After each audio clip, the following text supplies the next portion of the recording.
Welcome to our channel. We are back again with the latest gossip nyaya dziri kupisa dziri kutenderera pasocial media.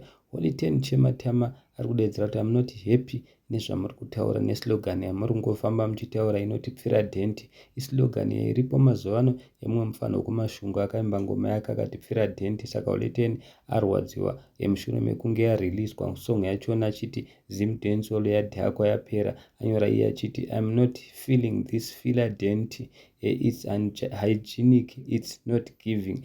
By mangwana ndikuda kumuka zvisingachataurwa ndozvataurwa naHoly10. Official vazokurova mbuya naye ndavana kufanana nazvo vari kudedzera kuti ndiwe ani iwe unotudza kuti tiita sei. Mumwe muna uyu akati anzi uyu esahwira samanyanga wekuroora mvana yanga yaneta nekutenderedzwa kumahotera anozviona kunge mwari kumamusicians emuZimbabwe. Anzi ngaadzikame. Every time panongoreleaswa song muZimbabwe anomhanya bani Holy10.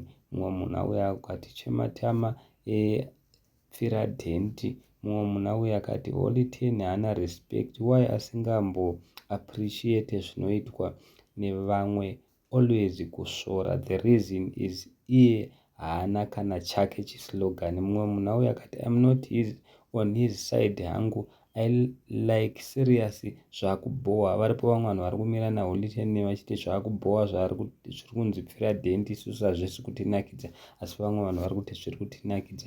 Aripo mumwe munhu uya akati